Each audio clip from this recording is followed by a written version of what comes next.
Hey guys, here at Comic Boom here to review Heroes in Crisis number 3. We finally get a little bit of revelation here in terms of how the Sanctuary works. That's the place where all the heroes and the occasional villain goes in order to get, sort of right in the head, where they get therapy for either PTSD or for whatever other psychological ailment sort of is affecting them.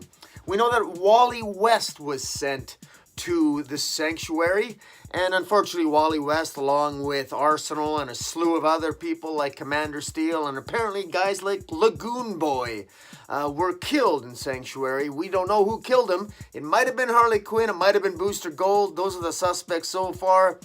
It might have been the artificial intelligence that apparently is running the place and is providing all the therapy. We don't really know. Just a compliment here. The art is fantastic. Lee Weeks did really good. The art, the cover is really great.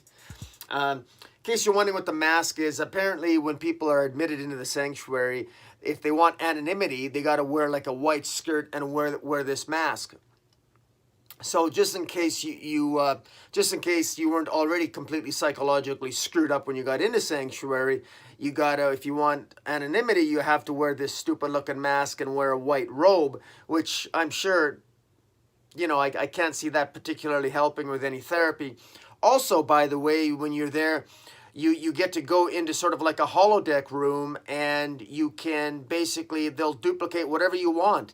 So if you're Lagoon Boy, you get to relive your trauma of being shot multiple 337 times per Lagoon Boy. Like, I know, you're thinking, who's Lagoon Boy, right? And nobody cares about Lagoon Boy, except, of course, Tom King. That's why we're getting all this crap about Lagoon Boy. Lagoon Boy suffers from PTSD from getting shot because he had an adventure with the Titans where he was injured.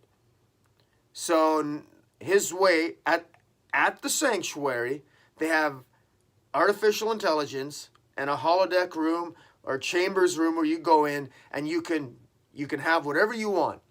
They'll duplicate whatever scene you want. And Lagoon Boy, apparently the artificial intelligence thinks it's good that Lagoon Boy is going to get therapy by reliving his death, reliving being shot 337 times and as many times as he wants to relive it. That apparently is good therapy. You think that's good therapy?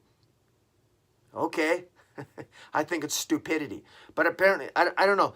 Lagoon Boy, I don't know, rambling on about being shot, and then at the end when he really is shot and killed, it's like, is that supposed to be like a big moment? Unbelievable. So Wally West therapy when he's in there is to basically relive all the moments that he has with Linda and the twins and his twin kids. So now think about this for a second. This is Barry Allen's way of helping Wally West. This is Superman, Batman, and Wonder Woman's way of helping Wally West. Wally West, who in another alternate reality, another timeline, pre-Flashpoint, loses his wife, Linda, loses his, that timeline's wiped out. He loses Linda, he loses his twin, he loses his kids, and they don't exist anymore in this timeline anymore. So the way to help him deal with that is to have him literally have them around in a holodeck where he's loving Linda and his kids. That's your idea of therapy? How is he supposed to overcome and accept their loss and move on with that kind of therapy? Again, stupidity. Now, this is absolute. Is it beautifully drawn? Yeah, but, once again, Tom King is gifted with great artists. Sure, the story's ridiculous. No wonder. Wally West, believe me, he's better off dead. He's better off dead than to live torturously, to have friends like this. He's better off with the Legion of Doom. At least with the Legion of Doom, he probably wouldn't have ended up getting killed. With friends like this, to send you to a sanctuary with therapy like this, who the hell needs enemies? Good God, this is ridiculous. Really, really bad ridiculous. That's just the tip of the iceberg. So, and then we get into Booster Gold's. Booster Gold apparently imagines his therapy. He imagines talking to himself, which on the one level makes sense because Booster Gold, we know that he's a narcissist. So him talking with himself makes sense. But his dialogue, again, nonsensical, goes all over the place, doesn't make a lot of sense. I mean, literally doesn't make any sense. He ends up hitting himself.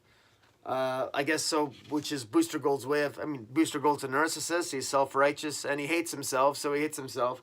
So, okay. Good Lord, the page is wasted on Lagoon Boy.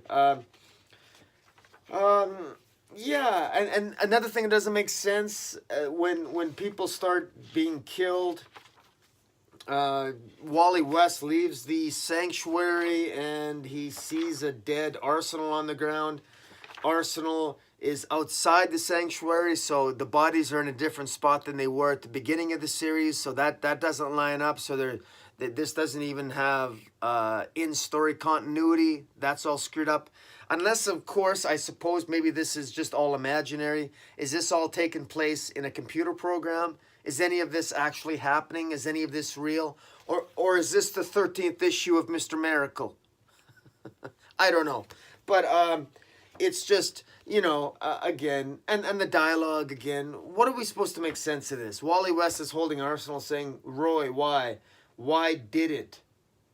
It doesn't even, the dialogue doesn't even make sense. I mean, I know maybe he's a little loony, but can't you just make the loonies make a little bit of sense? Why, Roy? Roy, why? Why did it? The kids. I didn't want to be alone. Okay, Wally, I know you're really upset, and I get that, and you're sad, and then of course then he's hit by Harley hits him over the head with the hammer. So now we're reason to believe that Harley is the killer here.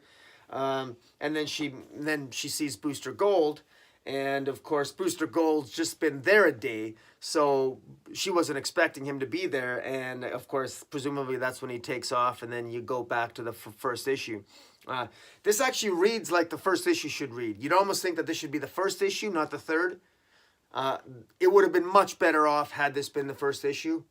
Quite frankly, this would have been much better. It would have set things up maybe a little bit better. Of course, taking out Lagoon Boy. Lagoon Boy. Yes. Yes. Lagoon Boy. And a slew of these other, oh man, you gotta love the B-listers, huh? My God. Commander Steel, Gunfire, Tattooed Man, Gnark, Red Devil, Protector, Solstice, Nemesis, and then there's Poison Ivy. Good God. Anyways, all these per people, of course, they're all dead. I'm assuming that this is all going to end up being one giant dream at the end. I think that we're going to see this. I think this issue is probably from Booster Gold's perspective or something. I still don't think Harley Quinn did it. It seems a little bit too obvious, even though it's showing her hitting Wally on the head with her hammer. We know that Wally's body and Arsenal's body were found in the living room. We know that from issue 1. So while it's possible that maybe their bodies were moved, it's unlikely. Even the location of the other bodies seemed out of place from where they were in issue 1. So none of this is really making a heck of a lot of sense. Unless, of course, Wally West did it all and he was in multiple places at once because he's really fast and he's the fastest man alive. I don't know. I think this was maybe some vain attempt to show what the therapy was in Heroes in Crisis. It's so impersonal, it's pathetic.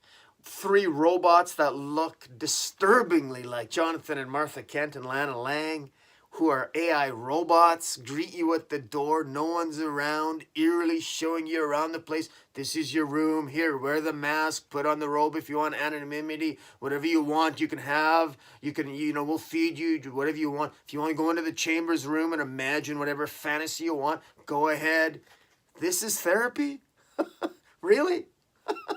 I mean, what if a guy had an actual problem? I mean, can you imagine having a psychological? What if you have an obsessive compulsive disorder and you want treatment? I mean, what if you I don't know, heck, what if you have a smoking problem and you want to go and you nervously smoke but you want to stop smoking, or you got a facial tic, or you got something. You're going to go to Sanctuary and then they're going to put you in the Chambers room and then you're going to imagine smoking and you'll be able to smoke and then you'll you know what I mean? Like, where's the therapy here? Where's the therapy? So you have the trauma, you're dealing with post-traumatic stress because you just suffered a serious trauma like Lagoon Boy and you got shot, and you're going to go and you're going to relive the trauma over and over and over and over and over again. That's therapy? Really? I mean, and by the way, I'm not a psychologist. If that is therapy, if that's actually how they treat PTSD, well then maybe tell us or show how that makes any sense. How does that help? I don't get that. Now, I realize I'm not reading a comic book to really get educated on something like this, but why? But why even why even show that? It's just crazy. I don't get this. Wow, how far the mighty have fallen. Wally West, my God, man. I wish. I don't know where the story is going. What's the point of this? What's the point of this? I don't even know if any of this matters, and I don't even know if I want it to matter. This is nuts. Sorry, guys, I'm just going to stop talking because I'm going to end this review. And this is why I drink. If I end up in Sanctuary, it's because I started drinking because I'm reading Heroes in Crisis. Anyways, guys, tell me what you think of it. Follow me on Twitter. Hit the subscribe button. And until next time, Comic Boom. Out.